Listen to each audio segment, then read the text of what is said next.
Friends, मैं आपको इस मूवी का नाम भी वीडियो में बताऊंगी। उससे पहले अगर आप चैनल पर नए हैं तो प्लीज चैनल को सब्सक्राइब कर ले और बेल आइकन को भी दबा दे। तो चलिए शुरू करते हैं आज की वीडियो। मूवी के शुरुआत में हम 12 साल के एक लड़के को देखते हैं। इसका नाम कोल होता है। कोल को काफी चीजों से डर लगता था, जैसे कि इंजेक्शन। हम यह भी कह सकते हैं कि वो काफी डरपोक होता है और इसी वजह से उसको स्कूल के काफी बच्चे बुल्ली करते थे, जिनमें से एक उसका पड़ोसी जेरेमी भी था। लेकिन ऐसे मौके पर उसे बचाने एक लड़की आ जाती है जिसका नाम बी होता है। दरअसल बी कोल की बेबीसिटर होती है। उसके मॉम डैड जब भी घर से बाहर जाते थे वो बी को कोल के पास घर पर छोड़ कर जाते थे और कोल भी बी को काफी पसंद करता था। दूसरी तरफ हम कोल की एक क्लासमेट मेलानी को देखते हैं। वो कोल की बेस्ट फ्रेंड होने के साथ उसकी पड़ोसी भी थी। फिर एक दिन कोल मेलानी को बताता है कि उसके पेरेंट्स फिर से बाहर जा रहे हैं।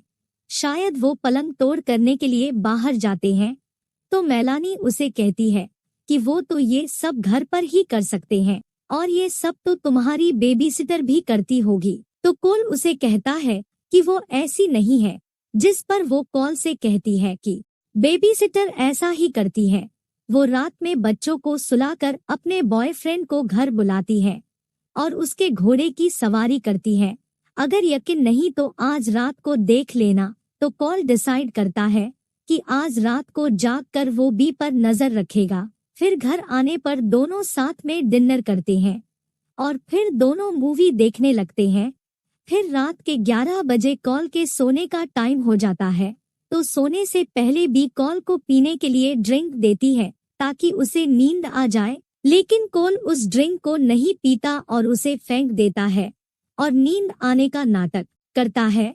फ्रेंड्स, इस फिल्म का नाम है द बेबीसिटर और ये 2017 में रिलीज हुई थी। फिर जब भी कमरे से बाहर जाती है तो कोल भी उसके पीछे पीछे चला जाता है और वो देखता है कि वहाँ बी के साथ उसके कई फ्रेंड्स होते हैं और वे सब ट्रूथ एंड डेयर गेम खेल रहे थे। उनका नाम सोनिया, मैक्स, जॉन, सैमुअल और एलिसन होता है। फिर बी की बारी आती है तो वो डेयर चूज करती है।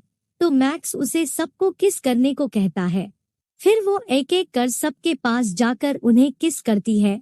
कोल ये सब देखकर एंजॉय कर रहा था। फिर जब वो सैमुअल को किस करने लगती है तो वो अचानक से उसके सिर में 2 चाकू घुसा देती है और वहाँ मौजूद सब लोग सैमुअल के ब्लड को एक बर्तन में इकट्ठा करने लगते हैं। यह देखकर कोल शॉक हो जाता है और उसे पता चलता है कि बी उनके साथ एक रिचुअल करने वाली है। इसके बाद बी एक बुक को दिखाते हुए उन्हें बताती है कि ये डेविल्स की बाइबल है जो इस दुनिया में एक ही बची है। फिर वो उस बुक को पढ़ते हुए उन्हें बताती है कि हमें ब्लड को इस बुक पर डालना होगा। ऐसा करने से हम सब की कोई एक इच्छा पूरी हो जाएगी। लेकिन इस प्रोसेस को पूरा करने के लिए हमें एक मासूम बच्चे का भी खून चाहिए होगा और वो बच्चा कोल ही होने वाला था। उनकी बातें सुनकर कोल बहुत डर जाता है और भागकर अपने रूम में चला जाता है। वो 991 पर कॉल कर देता है और फिर वापस सोने का नाटक करने लगता है। फिर कुछ देर बाद वे सब लोग वहां आ जाते हैं और एक इंजेक्शन से कोल का ब्लड निकालने लगते हैं। कोल काफी डर गया था, इसलिए वो चुपचाप सोने की एक्टिंग करता है।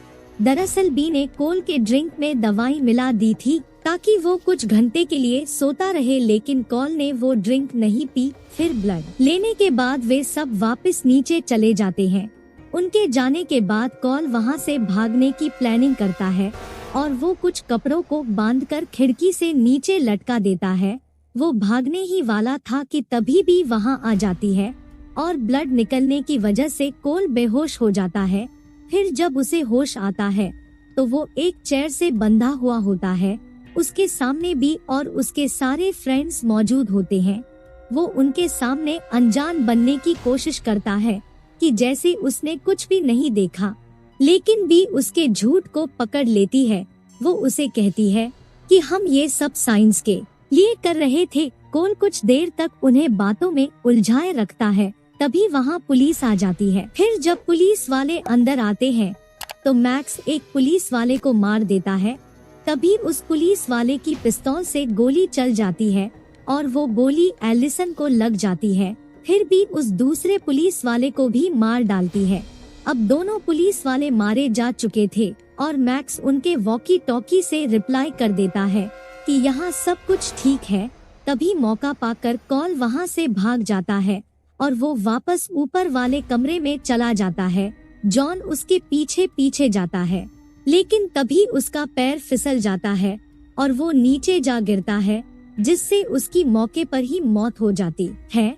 उधर कोल खिड़की से उन्हीं कपड़ों की मदद से नीचे जाने लगता है। तभी मैक्स वहां आ जाता है और उस कपड़े को ऊपर खींचने लगता है, तो कॉल उस कपड़े को छोड़ देता है और नीचे जा गिरता है। जिसके बाद वो गैराज में चला जाता है और वहां से कुछ औजार लेकर घर के नीचे बने बेसमेंट में जाकर छिप जाता है। कुछ देर बाद सोनिया उसे ढूंढते हुए वहां पहुंच जाती है। तभी कॉल उसकी तरफ फायर रॉकेट छोड़ देता है। सोनिया उस रॉकेट से तो बच जाती है, लेकिन उसके हाथ रैट ट्रैपर में फंस जाते हैं। मौका पाकर कॉल वहां से बाहर निकल जाता है और सोनिया को वहीं पर लॉक कर उस पर बग स्प्रे छिड़क देता है।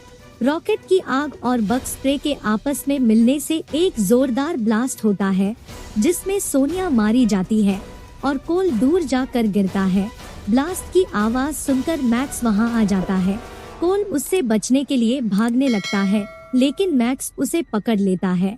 वो कोल का गला दबाकर उसे मारने की कोशिश करता है, लेकिन तभी कोई उनके घर की तरफ अंडे फेंकने लगता है।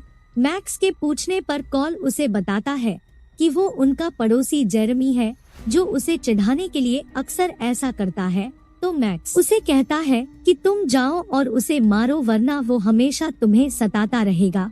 जिसके बाद कॉल जेरेमी के पास जाता है। वो उसे मारने की बजाय बताने लगता है कि हमारे घर में कुछ लोग घुस गए हैं और उन्होंने 2 पुलिस वालों को भी मार दिया है। अब वो मुझे भी मारना चाहते हैं।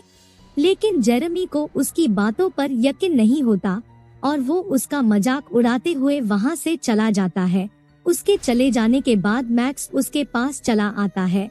कोल के पास अब बचने का कोई रास्ता नहीं था, तो वो वहाँ से भागकर एक ट्री हाउस पर चढ़ जाता है और सीढ़ी के ऊपर के कुछ स्टेप्स को तोड़ देता है। लेकिन मैक्स एक रस्सी के सहारे उस तक पहुँच जाता है।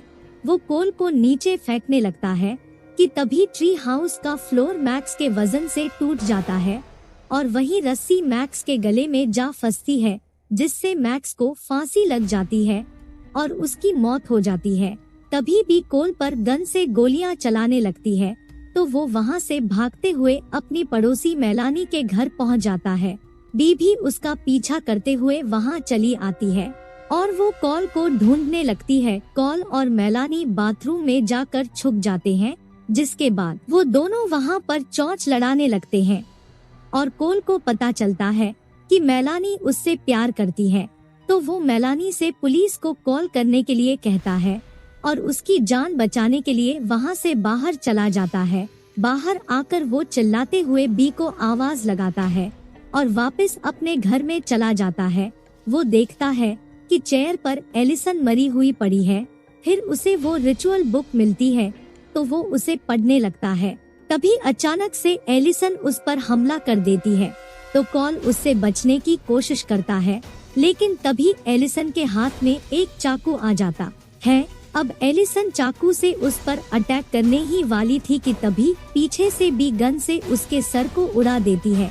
इसके बाद वो कॉल की तरफ बढ़ने लगती है, लेकिन तभी कॉल उस रिचुअल बुक को उठा लेता है और उसे जलाने की धमकी देता है, तो बी रुक जाती है। फिर कॉल उससे पूछता है कि तुमने मेरा ब्लड क्यों निकाला था, तो बी उसे बताती है कि उस बुक के अकॉर्डिंग अगर मैं एक बच्चे के ब्लड को गिराते हुए उसे पढ़ती हूँ, तो मुझे वो सब कुछ मिल जाएगा जो मैं चाहती हूँ। यहाँ हमें यह भी पता चलता है कि कोल पहला बच्चा नहीं है जिसके साथ बी ने ऐसा किया था, बल्कि वो पहले भी ऐसा कर चुकी है। बी उसे कहती है कि अगर तुम पुलिस को इस बारे में नहीं बताओगे तो हम फिर से अच्छे दोस्त बन सकते हैं।